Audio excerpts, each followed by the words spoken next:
Okay, so now we're doing long division when it's a little bit more complicated and using the multiplication chart to help you. So the first thing you have to look at is the first two numbers. If the outside number is smaller than the inside, then we can multiply. So I'm thinking what 5 times what number gives me 8. I taught the students a trick. I said you can go to your multiplication chart. The outside number was a 5, so if I go to the 5 column of my sheet and I start going down until I either land on 8 or get really close to it, but I can't pass it. So in this case, 10 is too far over 8, so I need to go to 5. So I know 5 times 1, I can multiply, so I put a 1 here. As soon as I write it, I have to multiply 1 times 5 equals 5, and I subtract. 8 minus 5 equals 3. Bring down my 2. Now I can do the same thing. I'm looking for 5 times some number equals 32. I can go to my 5 column again. I'm going to look till I get really close to 32 or right on it.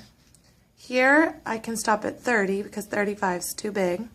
So I look at 30. I know 35 times 6 equals 30. So up here I'm going to put a 6. 6 times 5 equals 30. Now I subtract. 32 minus 30 is just 2. Bring down your last number, which is a 5. 5 times some number gives me 25. I can check again on my chart. I'm looking for 25 on the 5 column. Oh, it lands perfectly.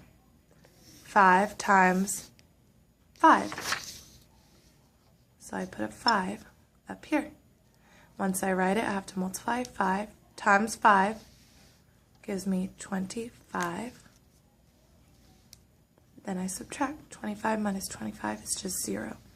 I have no more numbers to bring down, and I've landed on 0, so I know my problem is done.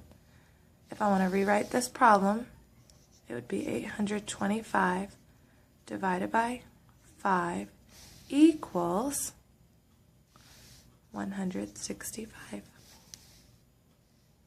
So the main trick to remember is, if we don't have our multiplication facts memorized, look at the outside number of your problem. Ours is 5 in this case. Go to the 5 column of your multiplication sheet and go down until you get close or right on the bigger number you're looking for. Once you find that, you can look to the side to see what you multiplied to get that number. This is an easy trick to use. You just have to remember it.